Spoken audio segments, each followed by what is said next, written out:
하나님께서 오늘 우리에게 주신 말씀은 호세아 9장 1절부터 6절까지 말씀입니다.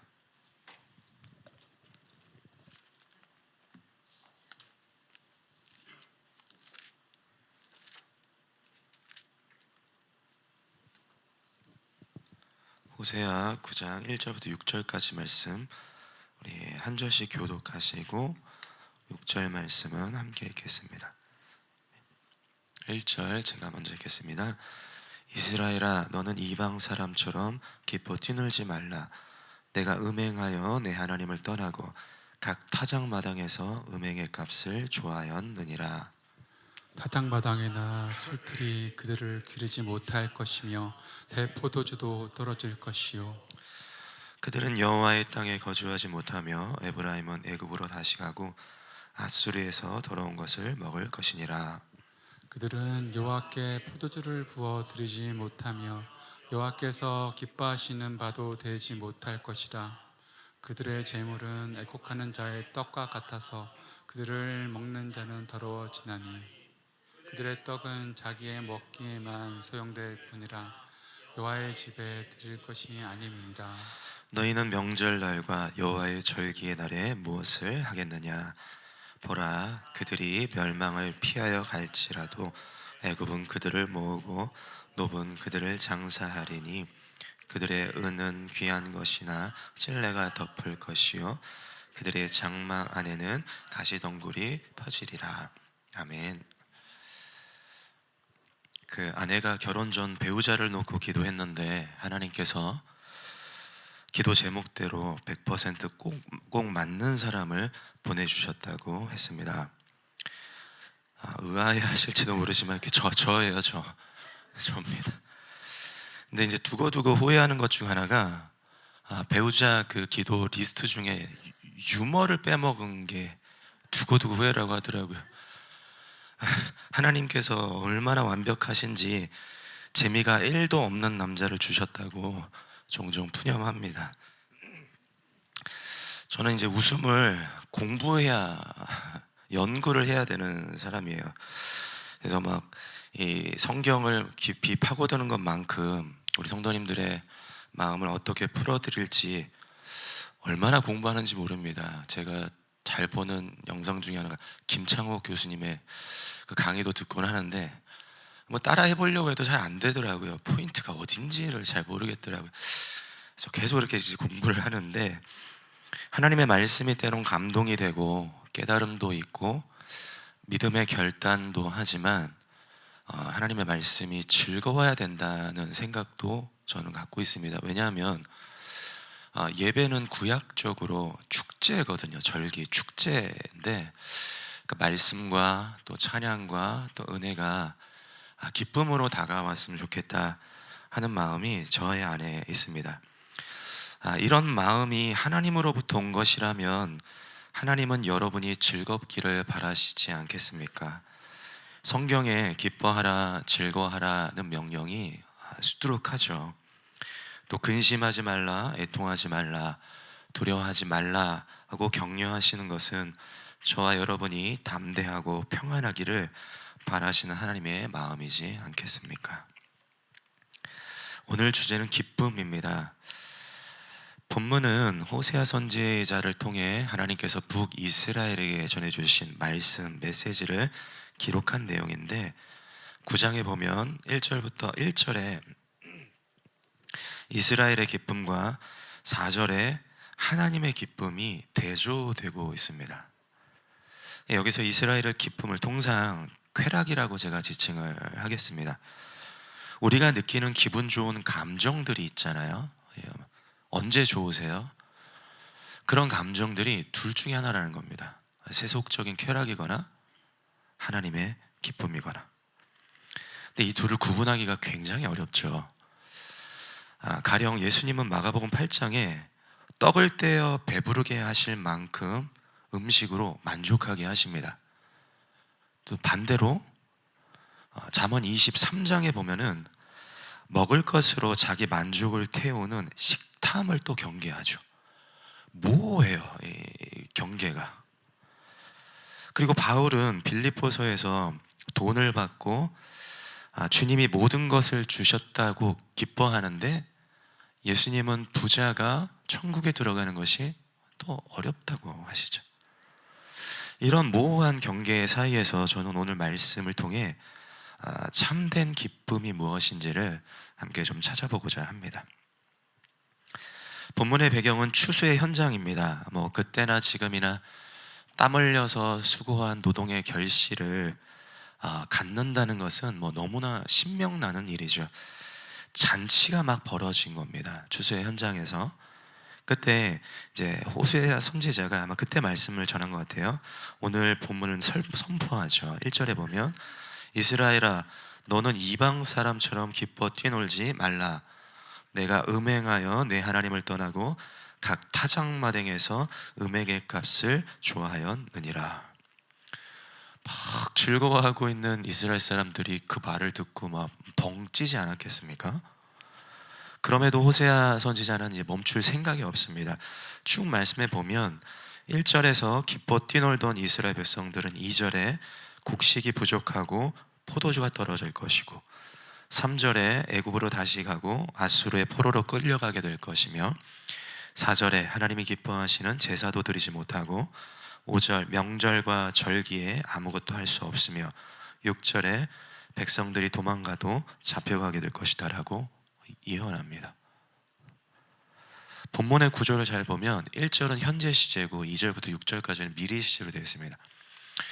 그러니까 이스라엘 백성들이 지금 잔치를 벌이며 너무 즐거워하고 있는데 그들을 향해서 호세아 선지자가 그 기쁨이, 그 감격이, 그 즐거움이 곧 사라지게 될 거야 이렇게 얘기를 하고 있죠. 그럼 이스라엘은 뭘 잘못하는 것일까요? 오늘 본문을 통해 세속적 쾌락이 가지는 특징 3가지를 우리가 함께 좀 살펴보려고 합니다. 첫째는 1절에 보면 이스라엘은 음행의 값을 좋아한다 이렇게 기록하고 있죠. 이것이 무엇인지 이제 해석의 여지가 있는데 고든 코넬 신학교의 구약학 교수인 스튜어트 더글라스는 음행의 값이 포괄적으로 타작마당에서 얻은 금전이다 이렇게 설명을 합니다. 그러니까 이스라엘이 즐거워하는 동기는 돈을 쥐고 있었기 때문인 거예요. 쾌락은 저것만 있으면 행복할 거라고 생각하는 혹은 과도하게 집착하는 대상으로부터 옵니다.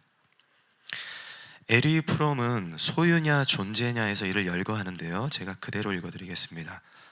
사회적으로 성공하고 돈을 더 많이 벌고 로또에 당첨된 데서 오는 쾌락, 성적인 쾌락, 마음껏 포식하는 데서 오는 쾌락, 경주에서 이기는 쾌락, 음주, 마약, 환각 상태에서 야기되는 모라의 상태의 쾌락. 저는 목회자도 쾌락에 빠질 수 있다는 섬뜩한 경험을 했습니다. 일전에 제가 2부 설교 시간에 잠깐 언급했던 내용인데 제가 가진 것 중에 뭐가 제일 비싼가 이렇게 봤더니 기타더라고요. 17년 전에 이제 한국에서 캐나다로 갈 때 기타를 이렇게 가져갔는데 비행기 기내로 기타를 못 가지고 들어간다고 이렇게 하더라고요. 그래서 제가 쓰던 기타를 이제 교회에서 온 학생들하고 청년들이 있었는데 청년 선생님한테 잘 쓰시라고 주고 그리고 이제 캐나다로 넘어갔습니다. 가서 이제 얼마 안 있다 이제 사역을 시작해야 되는데 기타가 없으니까 이게 사역이 좀 어렵잖아요. 그래서 부모님께 이제 사정을 말씀드렸더니 찬양 사역을 하면서 쓰라고 이제 없는 형편에 좀 고가의 기타를 이게 사주신 건지 제가 빼앗은 건지 잘 모르겠지만 제가 사달라고 했으니까 구입을 했습니다. 너무 행복하죠. 그런 경험 있으시잖아요. 너무 이렇게 갖고 싶은 어떤 물건을 그 소유했을 때 오는 그 쾌감 같은 얼마나 애지중지하는지 제 아내도 못 건드리게 한 거예요. 오지 말라고 계속 닦아주고 습도를 또 50%에 맞춰놔야 되거든요. 그 여름에는 제습기, 가을에는 가습기 또 적당하게 맞춰 그랬어요. 또 이게 기타가 솔리드 기타라 그래가지고 이 나무가 익어야 된다고 에이징이라고 하는데 음악 소리를 틀어놓으면 기타가 이게 무르익는다 그래가지고 막 유별나죠. 예, 아무튼 그래가지고 그렇게 애지중지했어요. 그래서 이제 그 기타 가지고 이제 학생 사역하면서 막 이렇게 찬양 인도를 하면 뭐 세상 다 가진 기분이죠. 그리고서 이제 얼마 안 됐을 때입니다. 바로 몇 개월 뒤에 중고등부 예배 시간에 찬양 인도를 하는데 이렇게 기타를 메고 하는데 기타 끈이 풀어져 가지고 기타가 탁 떨어진 겁니다. 네, 깨졌습니다. 기타가. 예배는 진행돼야 되는데 너무 마음이 쓰려 가지고 뭐 예배가 되겠습니까? 그때 제가 어떤 생각을 했냐면 내가 하나님을 예배하는 기쁨보다 기타를 소유한 기쁨이 더 컸다는 것을 깨닫게 되었습니다. 쾌락은 하나님보다 더 바라고 소망하는 대상에게 있죠. 여러분은 혹 무언가를 붙들고 갈망하고 있지는 않습니까? 두 번째 1절에 보면 이스라엘이 기뻐 뛰놀고 있는데 이제 호세아 선지자가 쏜 것처럼 찌르듯 그들의 행위가 악하다는 것을 한 문구로 표현합니다. 말씀해 보면 내 하나님을 떠나고 이렇게 되어 있죠. 하나님이 없는 흥겨운 감정은 쾌락입니다. 이 대목이 참 흥미로워요. 하나님을 떠나서도 즐거울 수 있을까요? 그렇다는 거죠. 하나님과 멀어지고서도 대박 날 수 있을까요? 그렇다는 겁니다. 요나가 우리에게 좋은 예화가 될 것 같습니다. 요나서에 보면 하나님께서 요나 선지자에게 니느웨로 가서 하나님의 심판을 전하라고 하는데 동쪽으로 안 가고 서쪽 배를 타고 다시스로 도망가려고 그러죠. 정반대로 가는 거예요. 그 역사적 자료에 보면은 한 3,000km는 떨어진 거리다 이렇게 얘기를 하기도 하더라고요. 하나님이 부르셔서 하나님의 말씀을 따라 하나님의 사명을 감당해야 할 지금 요나가 대놓고 하나님을 거역하고 있는 것이죠. 그래서 이제 도망가려고 요바항에 딱 갔는데 성경에 뭐라고 기록되어 있습니까? 마침이 있어요. 마침. 때마침 배가 있는 거예요. 그 먼 거리를 가는 배 상선이 배가 1년에 몇 번 있겠습니까? 근데 요나가 도망가는 그 타이밍에 배가 있네. 그리고 또 보니까 자리가 있는 거예요. 그리고 주머니에 보니까 뱃사까지 있는 거예요. 3박자가 딱 맞아 떨어졌죠. 대박도 이런 대박이 없는 것입니다. 하나님을 벗어나고서도 즐거울 수 있고 잘 될 수 있어요. 교회를 떠나 원하는 직장에 들어갈 수도 있고요. 주일 예배 빠졌는데 매출이 몇 배로 뛸 수도 있습니다. 그러나 요나가 어떻게 되었습니까? 우리는 하나님과의 관계가 소원해졌는데 뭔가가 잘 된다면 그건 좋은 신호가 아니에요. 얼른 정신 차리셔야 됩니다. 반대로 나쁜 사람들이 또 형통하는 것에 대해서 또 그렇게 부러워할 필요가 없다는 것이죠. 오늘 이스라엘은 1절에 하나님을 등지고 흥겨워하고 있지만 2절부터 6절까지 그들에게 형벌이 기다리고 있다는 것입니다. 세 번째 1절은 현재 이스라엘이 기뻐 뛰놀고 있는데 2절부터 6절까지는 그들의 환희가 금세 사라질 거라고 예언을 하고 있죠. 쾌락은 일시적입니다. 일전에 공유 씨가 방송에 인터넷 방송에 나와서 이렇게 얘기를 한 거를 제가 굉장히 인상 깊게 기억을 합니다. 아는 분들은 아시겠지만 도깨비라는 드라마로 엄청난 신드롬을 일으켰던 배우죠. 저는 만나본 적은 없는데 제가 공유 씨라고 한 것은 저보다 형이기 때문입니다. 제가 이 말을 청년들한테 그대로 했더니 아니 목사님만 세월을 정통으로 맞았냐고 막 그렇게 얘기를 하기도 하더라고요. 근데 이제 공유 씨가 나와서 뭐라고 얘기를 했냐면 이런 얘기를 했습니다. 도깨비가 너무너무 잘 됐어요. 근데 저는 행복하지가 않은 거예요. 어딘가 마음 한구석이 너무너무 공허하고 허전해서 되게 정신을 못 차렸던 적이 있거든요. 공허하다는 말은 뭔가 있다가 없어지거나 사라진 상태를 의미하죠. 탑스타잖아요. 탑배우입니다. 우리가 부러워하는 거 아마 다 가졌을 거예요. 인기며 유명세며 돈이며 사람들의 관심이며 뭐 키도 크고 뭐 잘생기고 또 얼굴이 주먹만 하잖아요. 뭐 부러울 건 다 가지고 있습니다. 근데 뭐라고 얘기를 하냐면 허전하다는 거예요. 쾌락은 해가 뜨면 자취를 감추는 안개와 같다는 것입니다. 그래서 사람들이 어디에 빠지냐면 중독에 빠지는 거예요. 중독은 지속 가능성이 없기 때문에 습관성으로 나타나는 증상입니다. 술이나 담배는 잠시 몽롱할 수 있지만 오래 못 가잖아요. 그러니까 계속 찾는 거예요. 어떤 젊은이들은 이성과 원나잇을 즐기면서 그 쾌감을 쫓아다니며 삽니다. 또 뭐 한정판 운동화나 뭐 비싼 피규어나 이런 거 이렇게 모으죠. 저는 잘 모르겠지만 아마 살 때 그 짜릿한 쾌감을 계속 느끼고 싶은 건가 하는 생각도 들더라고요.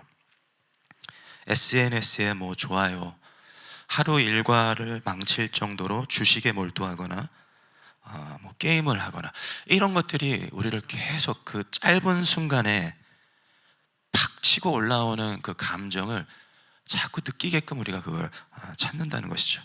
그러나 오늘 본문은 분명하게 가르쳐주고 있습니다. 금세 사라질 것이다. 혹 우리는 내일이면 없어질 기쁨을 쫓고 있는 것은 아닙니까? 우리가 하나님을 떠나서 누리는 흡족한 기분과 만족은 모두 신기루입니다. 그럼 우리는 어떻게 해야 될까요?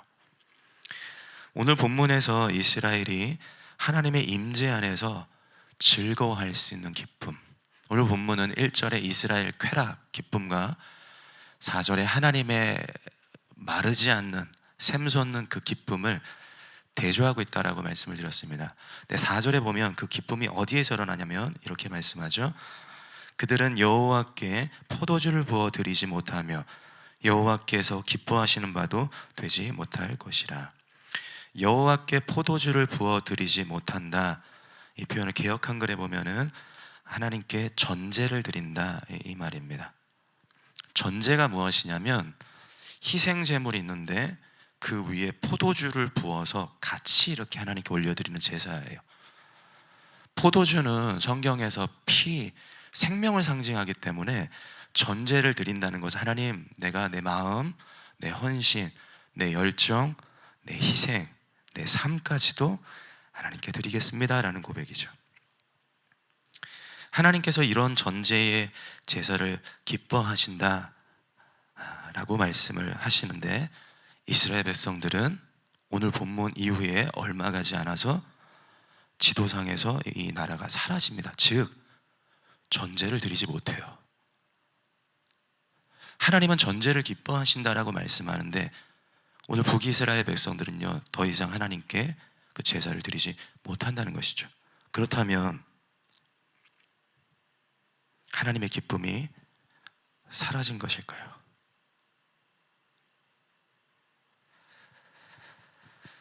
잿더미가 되어 폐허가 된 땅에 700년 후 찾아오신 분이 계십니다. 삶의 신락 같은 희망도 없는 여기저기서 곡하는 소리로 죽어가는 사람들에게 오셨죠. 예수님이십니다. 예수님은 요한복음 15장 11절에 이런 말씀을 하십니다. 내가 이것을 너희에게 이름은 내 기쁨이 너희 안에 있어 너희 기쁨을 충만하게 하려 함이라. 내 기쁨이라는 것은 하나님의 기쁨이고요, 하나님의 기쁨이 주님 안에 있기 때문에 그 기쁨을 너희에게 나눠준대요. 그리고 그 기쁨이 너희 안에서 충만하게 하신다라고 말씀하시는 거예요. 예수님께서 이 땅에 오신 이유, 수많은 이유 중에 하나는 참된 기쁨을 회복하게 하시기 위함이죠. 요한복음 15장 11절에서 충만하다는 것은 to fill to the top, 그러니까 아구까지 꽉 차도록 넘치게 한다는 거예요. 그러니까 예수님은 우리의 마음과 삶의 현장에서 환호하는 함성과 행복이 터져나오게 하겠다라고 약속하시는 것이죠. 그리고 그분은 그 약속을 지키셨습니다. 골고다 언덕에서. 요한복음 19장 33절 34절 쉬운 성경으로 보면 이렇게 기록되어 있습니다. 그러나 군인들이 예수님께 갔을 때에 그들은 예수님께서 이미 돌아가신 것을 알고는 그분의 다리를 부러뜨리지 않고 창으로 예수님의 옆구리를 찔렀습니다. 바로 피와 불이 쏟아져 나왔습니다. 요한복음에서 예수님께서 15장 11절에 내가 너희를 기쁨으로 충만하게 해줄게 라고 말씀하시면서 이 말씀을 어떻게 성취하셨습니까? 자신의 피를 쏟아내심으로 성취를 하신 거죠. 기쁨의 충만과 예수님의 쏟아내심의 대조를 보십시오. To fill to the top, 그러니까 우리의 마음에 찢어질 만큼 즐거움을 채워주시기 위해 예수님께서 십자가에 달리셨다는 겁니다. 우리의 삶을 행복의 물결로 출렁이게 하시기 위해 예수님께서 피를 흘려주신 거예요. 한숨 지을 수밖에 없는 우리의 이 광야와 같은 인생 여정에 은혜와 자비로 충만하게 덮어주시기 위해 예수님은 그 피를 쏟아내신 거죠. 예수님은 자기의 몸을 희생 제물로 그 위에 포도주가 아니라 자기 피를 부어서 우리와 하나님 사이에 전제를 드리신 겁니다. 그래서 십자가, 하나님의 진정한 기쁨이 우리에게 폭포수같이 쏟아지는 자리죠. 우리의 기쁨은 거기에서 나오는 거예요. 세상이 줄 수 있는 것들, 세상에 취할 수 있는 것들, 성취할 수 있는 것들 다 사라질 겁니다. 그러나 사라지지 않는 기쁨은 하나님께서 그리스도의 십자가를 통해 우리에게 넘치게 하시는 은혜라는 것이죠. 그러므로 예수님이 하나님의 기쁨이십니다. 물론 우리도 세상 사람들처럼 추수의 열매를 들고 신명나게 뛸 수 있습니다. 예수 안에서. 우리도 맛있는 음식을 먹고 여행을 다니며 기분 좋은 날들을 우리가 누리며 살아갈 수 있죠. 주님과 동행함으로. 먹고 마시며 즐기는 것이 잘못된 것이 아니라 무엇을 하든 하나님의 영광을 위하여 할 때 그것이 그리스도의 기쁨이 된다는 것입니다. 그래서 우리의 즐거움은 상황에 있지 않죠. 내가 뭘 가졌느냐에 따라서 내 감정이 오르락내리락 하는 게 아니라 때론 우리의 삶이 녹록치 않아도 막막한 현실 속에 있어도 신경을 곤두세우고 근심하는 문제 앞에서도 우울하고 불안한 감정이 솟구쳐도 하나님 감사합니다, 하나님 찬양합니다, 하나님 노래하고 기뻐 뛰며 춤을 추며 그분을 높여드릴 수 있는 것은 우리를 위해 전지의 제물이 되신 예수님 때문이라는 거예요. 그래서 힘들면요, 제가 생각하기엔 다 필요 없습니다. 예수님만 찾으면 되는 거예요. 그리스도의 이름을 부르고 그리스도를 갈구하고 예수님을 부르짖고 예수님을 갈망할 때 예수님께서 내 기쁨이 너희 안에 있어 너희 기쁨을 충만하게 하려 함이라는 말씀이 여러분의 삶에 100배의 결실로 맺게 하여 주실 줄 믿습니다. 그럼 예수님이 우리 안에서 기쁨의 충만함으로 하시는 일은 무엇인가 하는 겁니다. 적용에 관해서인데 여러 가지 이제 본문 묵상을 하며 생각해 보았는데 그 중에서 시간 관계상 하나만 좀 나누면 좋을 것 같습니다. 오늘 본문에서 이스라엘의 기쁨은 손에 쥐는 쾌락이었고요, 이와 반대로 하나님의 기쁨은 하나뿐인 아들을 내어주시는 기쁨입니다.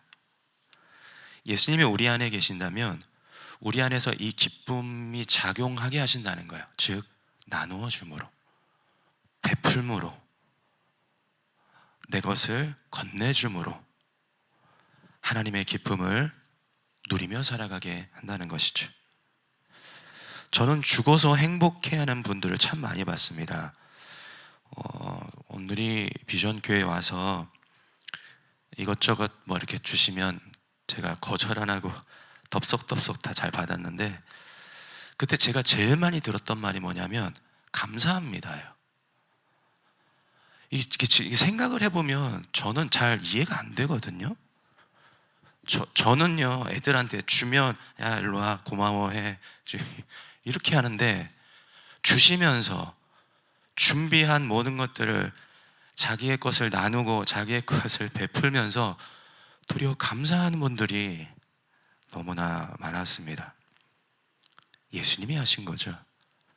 주님께서 그 안에서 자기의 소유를, 자기의 가진 것을, 어떤 때론 소중한 것을 나누게 하신 것 아니겠습니까?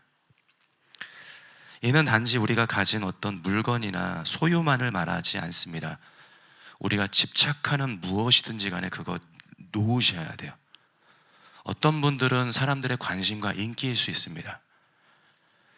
누군가 더 관심 받으면 화가 나면 내가 거기에 반응을 하고 있는 거예요. 내가 그걸 원하기 때문에. 주셔야 돼요. 또 어떤 이들은 선택권입니다. 안 돼, 내 말대로 해. 주셔야 돼요. 또 어떤 이들은 자기의 노력의 결실을 베풀어 줘야 하기도 합니다. 그러니까 내가 이런 말이 있죠. 뭐 죽 써서 개 준다 이런 말이 있는데, 막 해가지고 남 주는 거예요. 성경적인 거죠. 제가 이제 학생들을 가르치면서 이제 애들이 학교 생활을 하는데 제일 힘들었던 게 뭐냐면 그 컴플레인을 되게 많이 들었거든요. 학교에서 그룹 프로젝트를 하는데 한 애가 그렇게 열심히 안 한다는 거예요. 근데 자기는 열심히 해. 근데 더 기분 나쁜 게 뭐냐면 점수를 똑같이 준다는 거예요. 애들이 막 못 견뎌 하더라고요, 이거를. 막 뭐 성경에 뭐라고 나와 있는지 뭐 이 중요한 게 아니에요. 그래서 저도 그런 식으로 이제 얘기를 하죠. 얘들아, 그게 신앙이다.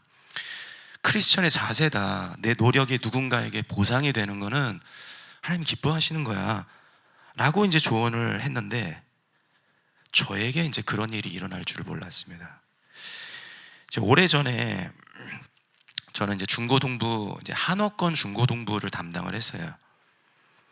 교회 안에 이제 KM, EM이라 그래서 코리안 미니스트리, 잉글리시 미니스트리가 이렇게 나눠져 있었거든요.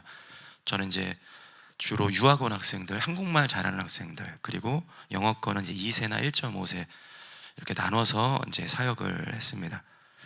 네, 저는 이제 그 한어권 중고등부를 하고 그 예배, 그 교회 2층에 뭐 이렇게 적당한 사이즈의 예배당에서 같이 이제 아이들하고 이제 지지고 볶고 했는데, 이거를 좀 우리가 예배당도 꾸미고 또 음향 시설이나 이런 거 좀 바꾸면 좋겠다는 이유는 아니지만 또 여러 가지 이유로 이제 악기 강좌를 시작했습니다. 선생님들을, 청년 선생님들 섭외를 해서 드럼도 가르치고 뭐 베이스, 피아노, 일렉, 세컨 뭐 이렇게 해서 아이들 가르쳐서 이제 그 아이들 계속 예배팀 이렇게 만들고, 그리고 교회 처음 오는 학생들이 들어오기가 어려우니까 악기 배우러 와 이렇게 해서 오기도 하고, 뭐 그런 학생이 나중에 회장이 되기도 하고, 뭐 이런 일들이 있었는데, 레슨비를 받았어요. 8주 10주를 하면서 그때 40불인가 50불 이렇게 받았던 것 같은데, 그거를 계속 하나도 안 쓰고 다 모아가지고 나중에 보니까 한 몇천 불 이렇게 되더라고요. 그래서 이제 하나씩 둘씩 이제 가꾸기 시작하는 겁니다. 좋은 스피커 놓고 믹서랑 음향기기도 놓고, 또 이제 애들하고 페인트 칠도 싹 다시 하고, 뒤에다가 이제 환경미화해서 예쁜 거 다 꾸미기도 하고 막 이렇게 이제 해놓은 거예요. 그거 보는데 너무 얼마나 흡족한지 몰라요. 애들하고 야 우리 이제 잘 이루었다 이런 마음이 있었던 거죠. 근데 갑자기 영어권 중고등부 담당 교육자분이 제게 오셔서 이런 말을 하는 거예요. 원래 한어권 중고등부랑 영어권 중고등부가 6개월에 한 번씩 예배당을 바꾸기로 했어요. 제가 그때 한 4년 정도 사역했는데 처음 듣거든요. 근데 지금 생각해 보니까 그때 이제 영어권 중고등부가 숫자가 그렇게 많지 않은데 본당에서 횡하니 이제 예배드리는 게 어려우셨을 것 같아요. 그러니까 뭐 자초지종 모르고 얘기를 하셨겠죠. 근데 저는 제 안에서 열불이 나는 거예요. 이렇게 땀 흘리고 수고하고 노력하고 열정을 쥐어 짜내며 내가 수고한 이 결실을 빼앗아 갖는다라고 느낀 거예요. 사역자인데도 불구하고. 애들한테는 왜 너네 프로젝트 잘해서 다른 애들 점수 올려주는 게 성경적 자세야 이렇게 해놓고 저는 계속 씩씩거리고 있는 겁니다. 그때 이제 주님이 주셨던 마음이 지난 일전에 이제 설교에서 나눴던 이제 불공평한 하나님이신데, 제가 하나님 앞에 하나님 이거 너무 불공평한 거예요.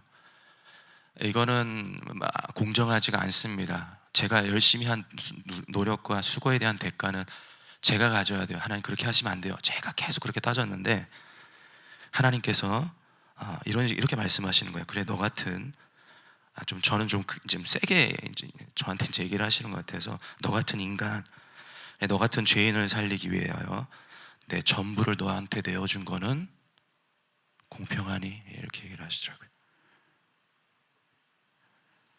뭐 거기서 여지없이 무너졌죠. 그때 깨달은 겁니다. 예수님을 믿는다는 거는 내가 이를 악물고 붙들고 있는 것, 그거 포기하는 거구나. 우리의 기쁨은 주는 것입니다. 왜냐하면 예수님께서 십자가에 자기 전부를 우리에게 내어주셨기 때문이죠. 그래서 우리는 나눠줄 때에 하나님의 기쁨이, 하늘의 기쁨이 우리의 삶의 자리에 넘치게 하신다는 것입니다. 그런 은혜가 충만하기를 소망합니다. 말씀을 맺겠습니다. 말씀을 준비하며 이제 마지막 주잖아요. 그래서 한 해를 되돌아보면서 어떤 말씀을 나눌까 이제 고민을 하다가, 아마 여러 힘든 일들도 많고 또 우여곡절도 있고 또 한숨 지을 일들, 상황들, 걱정할 그런 처지와 형편 너무 많으셨을 것 같아요. 근데 그래도 하나님 감사합니다. 하나님 그래도 하나님 찬양받기 합당하십니다 라고 여러분이 고백하셨으면 좋겠다는 마음을 저한테 주신 거예요.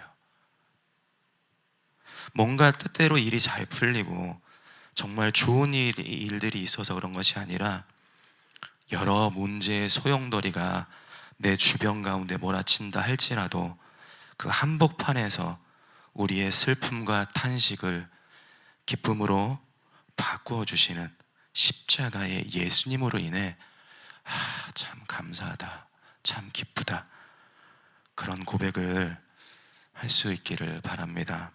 한 해를 지나 새로운 한 해를 준비하며 참 어려운 삶의 현장 가운데서도 전제의 제물이 되신 예수 그리스도로 기뻐하며 승리할 수 있는 우리 모두 되기를 주님의 이름으로 축복합니다. 우리 함께 찬양하고 기도하겠습니다.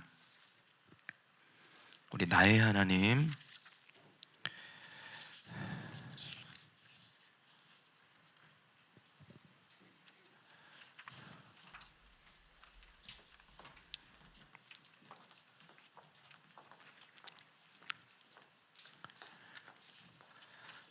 이 가사에 보면은 주님의 나라와 뜻이 나의 삶 속에 임하시며 주님 알기를, 주님만 보기를 소망한다라는 고백이 있습니다. 오늘 본문의 핵심은 전제예요. 호세아 9장 4절 말씀에 하나님이 전제를 기뻐하신다는 겁니다.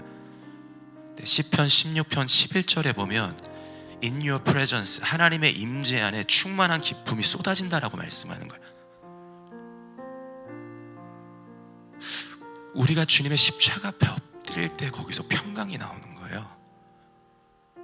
막 사람 찾아다녀서 내가 이렇게 힘들고 내가 이렇게 어려워, 물론 그것도 도움이 되죠. 근데 근본적인 문제가 해결되지 않는 거예요. 여전히 내 마음 깊은 곳에는 응어리져 있는 거예요. 아픔이, 슬픔이, 탄식이. 우리가 십자가 앞에 나아가, 주님의 앞에 나아가 그곳에서 우리에게 하나님의 사랑을 쏟아부어 주심으로 감사하고 감격하고 찬양하게 하시는 그 은혜를 고백하고 우리 함께 기도하셨으면 좋겠습니다.